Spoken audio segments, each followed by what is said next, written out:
یہ بھی ہمارا بڑا سوشل فنکشن ہے، بہت بڑا، اور اس میں فضول خرچیاں ہو رہی ہیں، حرام کی کمائی ہوئی کمائی جو ہے وہ پانی کی طرح بہائی جاتی ہے۔ ابھی مجھے ایک صاحب نے بتایا کہ ممبئی میں 2 شادیاں ہوئی ہیں مسلمانوں میں، ایک میں 1.5 کروڑ روپیہ خرچ ہوا، ایک میں 80 لاکھ خرچ ہوا۔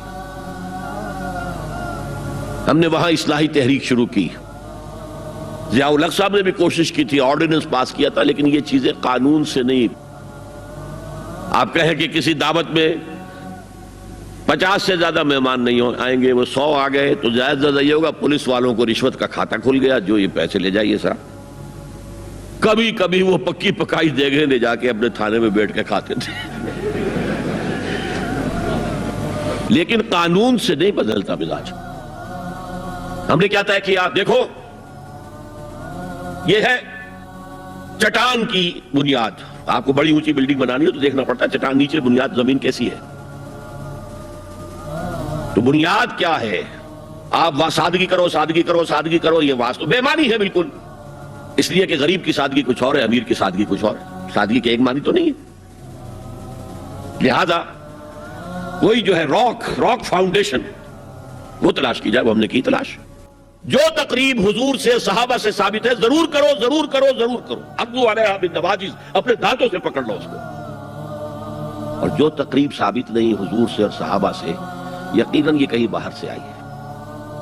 یا تو ہمارا خاندانی پس منظر جو ہے، اکثر تو ہندوؤں سے مسلمان ہوئے، وہ سادات ہوں، صدیقی ہوں، فاروقی ہوں، عثمانی ہوں، وہی ہیں جو باہر سے آئے تھے، باقی تو اکثریت یہیں سے، وہ اپنا ہندوانہ پس منظر لے کر آئے۔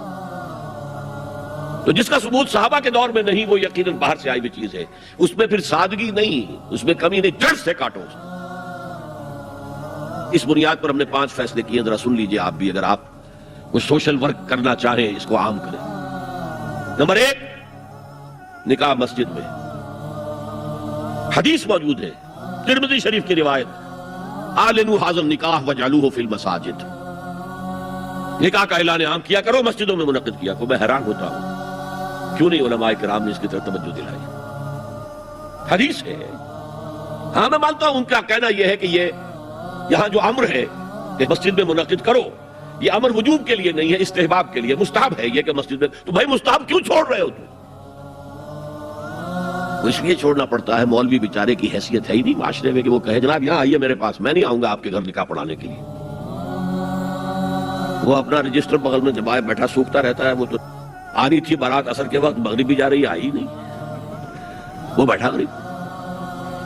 پہلے 20-30 روپے ملتے تھے، اب 200 300 400 ملتے ہیں، اور کیا ہے۔ میں نے انہیں یاد دلایا، دیکھو شرم کرو، عیسائیوں نے آج تک اپنے چرچ کی اور اپنے پادری کی عزت یہ رکھی ہے کہ شہزادے اور شہزادی کی شادی ہوگی وہ بھی پادری چرچ میں آئیں گے۔ شہزادے کی شادی ہو رہی ہے تو جو ان کی پارلیمنٹ کے ساتھ ہے چرچ، وہاں شادی ہوگی، وہاں پردہ نہیں ہے، لڑکا لڑکی دونوں آمنے سامنے کھڑے ہو کر قول و قرار کریں گے۔ ہمارے ہاں پردہ ہے تو اس لیے لڑکی کے گھر بھی جائیں گے تو لڑکی تو محفل میں نہیں آئے گی، لڑکی کا ایک وکیل ہوگا، وہ وکیل اجازت لے کر آئے گا، 2 اس کے گواہ ہوں گے، اس کے سامنے اجازت لی گئی، پھر وہ نکاح خواہ کو اجازت دیں گے، وہ نکاح پڑھا دیں گے۔ پہلی بات یہ ہو گئی کہ نکاح مسجد میں۔ نمبر 2، نکاح کے موقع پر کوئی دعوت کام نہیں، کوئی ثابت نہیں۔ دعوت تعام صرف ایک ہے، وہ ولیمہ ہے، اور اس قدر معقول بات ہے، سب باپ اپنے سینوں پر ہاتھ رکھ کر سوچیں اور میری بات سنیں، کیا بیٹی کو گھر سے رخصت کرنے کا وقت جو ہے وہ خوشی کا وقت ہوتا ہے؟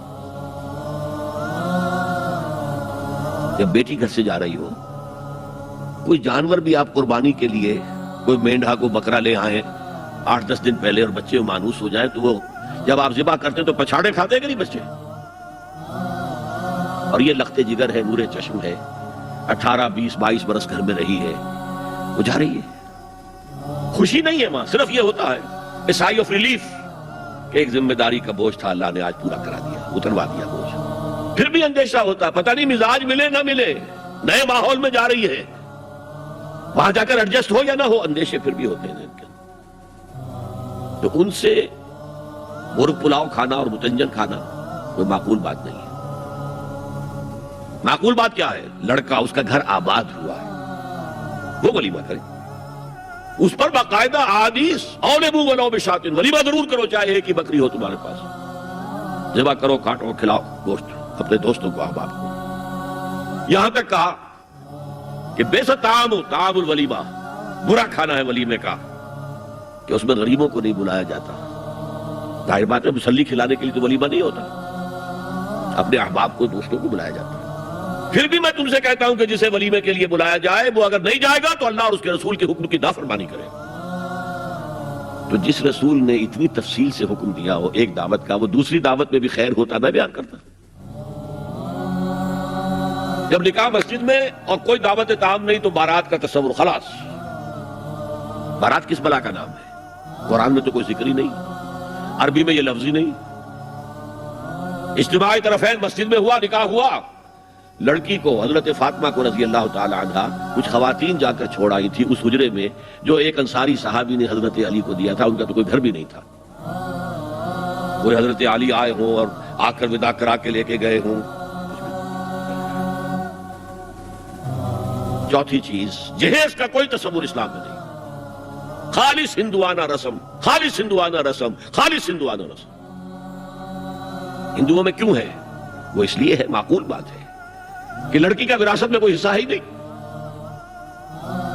وہ تو جب گھر سے نکل رہی ہے وہ دے دلا کے رخصت کر دو، دان دہیج، یہ خیرات ہے، لڑکی کا حق کوئی نہیں ہے گھر پر۔ اسلام میں تو لڑکی وارث ہے، والد فوت ہوں گے وراثت تقسیم ہوگی، والدہ فوت ہوگی کوئی ان کی ہے ملکیت وہ تقسیم ہوگی۔ شادی کے موقع پر کوئی جہیز اسلام میں نہیں، قطعاً نہیں۔ غلطی سے حضرت فاطمہ کے جہیز کو جہیز کہہ دیا گیا۔ وہ جہیز کیا تھا؟ ایک پیسہ بھی حضور کے اپنی جیب سے نہیں تھا۔ اس شادی میں خاص بات کیا تھی کہ دولہا کے ولی بھی حضور ہی ہے، اور کون ہے؟ علی کا کون تھا مدینے میں، اور دلہن کے والد بھی حضور ہے۔ اب حضور پوچھتے ہیں حضرت علی سے تمہارے پاس مہر دینے کے لیے کچھ ہے؟ عرض کیا میرے پاس تو کچھ نہیں ہے۔ وہ فقراء صحابہ میں سے تھے۔ فرمایا مہر تو دینا ہے، تمہارے پاس ایک زرہ ہوتی تھی؟ جی ہاں زرہ تو ہے۔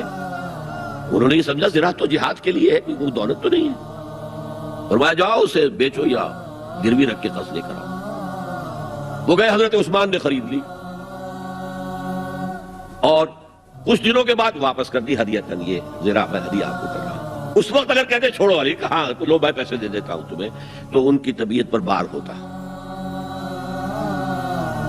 اس پیسے سے حضور نے کچھ پیسے گھر بھیجے اندر، دلہن کو ذرا تیار کر دو، اور کچھ پیسوں سے وہ ایک گدا جس میں کھجور کی کھال بھری ہوئی تھی اور 2 تکیے جس میں کھجور کی کھال بھری ہوئی تھی، ایک مشکیزہ، کنویں سے پانی تو لانا ہی ہے نا، ایک چکی، جو ہو یا گیہوں ہو پیسنا تو ہے نا، کوئی 1-2 برتن اور، اللہ اللہ خیر صلی اللہ، یہ تھا جسے جہیز کہتے ہیں، جس میں ایک پیسہ بھی حضور کا شامل نہیں ہے۔ وہ حضرت فاطمہ کا مہر تھا جس سے بنایا گیا،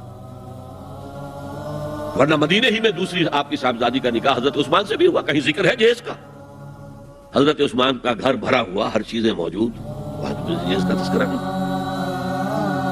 بہرحال یہ شادی کو آسان کرو، زنا کو مشکل بناؤ۔ یہاں شادی کے لیے 9 من تیل ہوگا تو رادھا ناچے گی، ورنہ یہ کہ بڑی ہو رہی ہے، عمر ہو رہی ہے، سب کچھ ہو رہا ہے، لیکن کچھ تقاضے تو ہے نا، آخر کچھ تو کرنا ہوتا ہے نا، آخر کچھ نہ کچھ لوگوں کو تو کھانا کھلانا ہی ہوتا ہے نا، بارات تو آخر آئے گی ہی نا، کچھ نہ کچھ تو دینا ہی ہوگا، کچھ جوڑے کپڑے، کچھ۔ یہ اسلام کا فلسفہ جو میں نے 4-5 باتیں آپ کو بتا، فلسفہ یہ ہے کہ لڑکی کے باپ پر ایک پیسے کا بوجھ نہیں، انہوں نے لڑکی پال پوس کے تمہارے حوالے کر دیا، اب اور کیا چاہتے ہو تم؟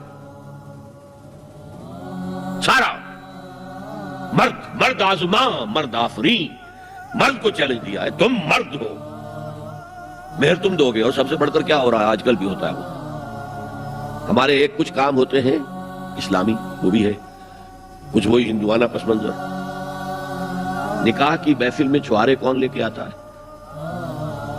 جی لڑکے والے، اور پلاؤ کن سے کھاتے ہیں؟